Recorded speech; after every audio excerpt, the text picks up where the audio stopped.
Olá pessoal, tudo bom? Eu sou a Dani aqui do canal Ler Anoitecer e hoje eu vim falar de uma série documental da Netflix, Make a Murder. Make a Murder vai contar a história de Steven Avery, que ficou preso por 18 anos por um crime que ele não cometeu.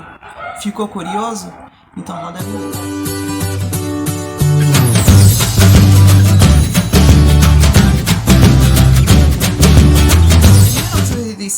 Steven Avery, de Manitowoc, Estados Unidos, foi condenado por um crime de estupro.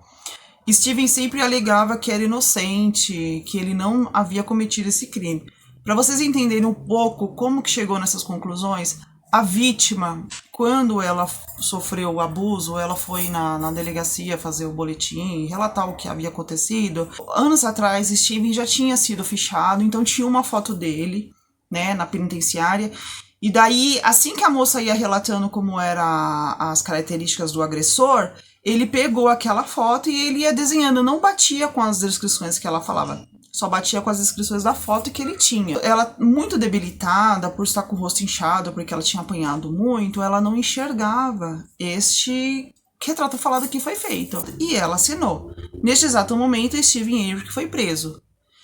Todo o tempo que ele ficou preso, ele sempre falou que ele era inocente. Passados 18 anos, com a evolução do DNA, foi comprovado que Steven Avery era inocente. Na época do crime, havia um predador sexual rondando a cidade. Era de praxe os policiais sempre estar acompanhando ele para saber o que ele estava fazendo para ele não cometer um crime. Porém, naquele dia, os policiais não averiguaram o que ele estava fazendo e deixou ele solto. E ele cometeu esse crime. Quando foi feito esse DNA, viu que batia com ele. Você vê a foto dele, deste criminoso, batia exatamente com as descrições que a vítima havia dado há 18 anos. Steven Avery, que saiu da penitenciária, daí foi a intenção de fazer todo esse documentário para relatar a vida dele, como que ele passou os 18 anos e como seria hoje em dia. Avery que entrou com pedido de processo de 36 milhões e na época foi criada até uma lei que prevenisse a condenação de pessoas inocentes. No segundo capítulo, vem assim, o policial falando, mas você já está em poder de Steven Avery? Na hora eu já pensei, que foi que aconteceu? Eu aqui torcendo pro homem, e esse homem me comete um crime? Não. Aí já me deu aquela agonia, eu falei, meu Deus do céu, o que foi que aconteceu? E aí vai contar. Steven tinha um ferro velho, ele precisou, ele queria vender uns carros e ele chamou a moça para tirar foto para poder fazer um anúncio na revista. Passado um tempo, essa moça desaparece e logo a polícia já incrimina Steven Avery. Por coincidência ou não, o carro de Halbach aparece no ferro velho de Steven Avery. Só que é muito estranho, eu vou deixar a foto aqui para vocês verem. Este ferro velho é imenso, imenso. Eu penso assim, se Steven tivesse matado, ele teria enfiado esse carro lá dentro, onde ninguém pudesse encontrar, que havia essa possibilidade. Porém, esse carro foi deixado bem lá atrás, assim no fundo. Qualquer um que passasse encontrava esse carro. A partir deste momento, Steven Avery foi proibido de entrar na sua propriedade. Eles fecharam tudo e ele já foi automaticamente detido sem ter nenhuma prova contra ele. A perícia entrou na casa para poder fazer a procura de provas, alguma coisa assim. Eles não encontraram nada. Depois de 7 dias, eles encontraram a chave do carro de Teresa. A chave estava bem no cantinho ali. Qualquer um que entrasse encontraria a chave. No carro de Teresa também foi encontrado algumas gotículas de sangue de Steven, nada de Teresa. No quarto onde houve o crime também, que eles alegavam, não tinha nada. Mais uma vez vem uma chamada do próximo capítulo que te deixa extremamente agoniado. Nos fala que o sobrinho de Steven Avery confessa o crime. Nesta hora eu fico pensando, meu Deus do céu, esse homem realmente é culpado? Porque até agora as provas nada dizia que ele era. E como que essa pessoa, essa criatura, me confessa um crime? Daí vem as cenas mostrando Brandon Dexter. Brandon Dexter é um menino de 16 anos que tem o seu QI abaixo do normal. Você vê que ele tem um atraso mental.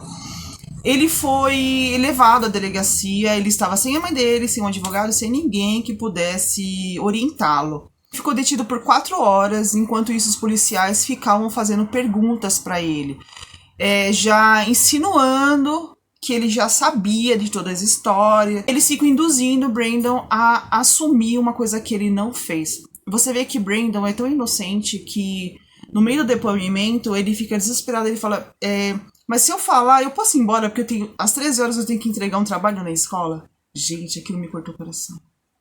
Aquilo acabou comigo, sabe? Que a polícia, por causa da perícia, ele já sabe como que foi a causa da morte. E a polícia tinha essa carta na manga. Já sabendo como Teresa tinha morrido. Que o policial já fica tão... O investigador já fica tão assim irritado que ele quer logo que o menino confessa. Sabe o que ele fala? Vocês não deram um tiro na cabeça dela? Aí ele fala, a gente deu um tiro na cabeça dela. É aí onde que acontece o problema. Por quê? A partir do momento que Brandon fala isso, virou como uma confissão. Brandon saiu dali preso. Os dois foram para julgamento. Steven Avery que pegou prisão perpétua, sem condicional. E Brandon Dassler, aos 16 anos, acho que no caso já estava com 18, porque se passaram 2 anos. Aos 18 anos, ele pegou prisão perpétua com possibilidade de condicional. Você imagina o que é isso? Em todo o documentário fica mostrando essa parte de Brandon.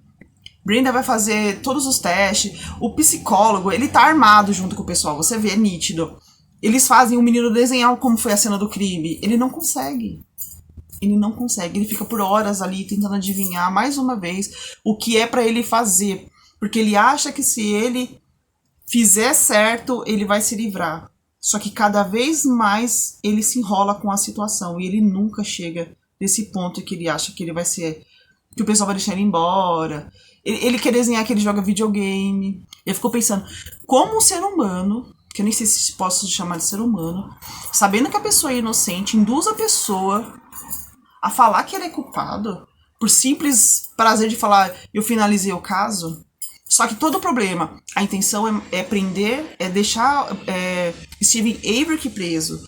Como não havia provas contra Steven, o que eles fizeram? Pegaram essa declaração de culpado e jogaram no caso. Porque assim, vinculava os dois. Daí manteria Steven Avery preso. Isso acontece tudo na primeira temporada. Na segunda temporada, Steven Avery contrata uma advogada. Essa advogada é famosíssima porque ela já livrou 17 pessoas da prisão, porque ela conseguiu provar que eles eram inocentes. A advogada Kathleen Zellman, ela diz assim pro Steven, é bom você ser inocente, porque se você não for inocente, você vai ficar preso, porque eu vou descobrir a verdade. E é verdade. Você vê que na segunda temporada, ela pega firme mesmo em todas as provas, e tudo pra gente mostra que Steven é inocente. Ela compra até um carro igual da Teresa Halbach pra fazer toda a perícia.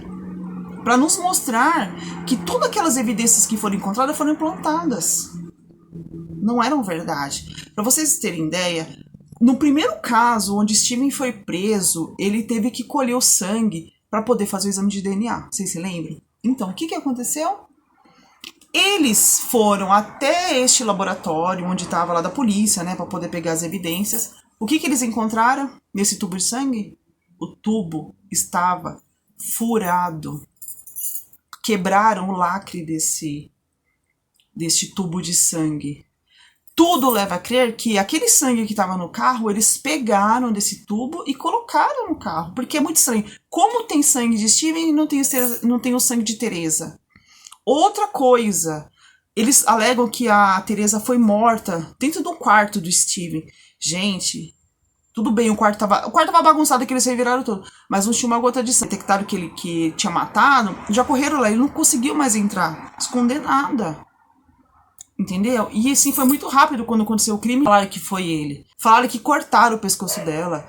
Que deram um tiro na cabeça. E não tem nada. O colchão não tem nada. Não tem um sangue, não tem nada. Gente, a única prova que eles têm é essa confissão falsa de Brandon Dassler. Na segunda temporada, ela é um pouco mais devagar. Porque a gente sabe como é que funciona, né? Todo o trâmite que acontece demora 1, 2 anos. E sem contar que Steven não tem mais direito a pedir mais nada. Porque ele já esgotou todas as suas apelações. A única pessoa que tem na segunda temporada é Brenda. Então assim, você fica torcendo todo momento para que Brenda dê certo. E vai caminhando. E tem uns advogados que entram no caso dele, um órgão que vai defender pessoas que estão sendo condenadas justamente, que eles têm certeza que estão lá injustamente. Gente, eles são de uma competência que você fica assim, sabe? Só que qual que é o problema? Do que adianta falar pra quem não quer escutar? Vocês estão entendendo? Eles têm todas as provas, todas as alegações, eles têm tudo a favor de Brenda e de Steven. Só que o Estado não aceita. Você fica torcendo. E Brenda vai tendo várias vitórias durante o processo. Gente, esse documentário super vale a pena você assistir para quem gosta de investigação, de parte criminal, de tribunal, assim. Esse é o melhor documentário para você assistir. Então assistam ao documentário. Quem assistiu, deixa aqui nos comentários o que vocês acharam, Inocente ou Culpado. Para você que não assistiu, corre lá assistir, porque ainda está disponível na Netflix. Assiste e depois volta aqui para mim falar o que vocês acharam. Se vocês gostaram, se valeu a pena. São 2 temporadas e eu estou torcendo para vir a 3ª temporada. Eu espero que venha logo, tá? Espero que todos tenham gostado e até o próximo vídeo. Tchau!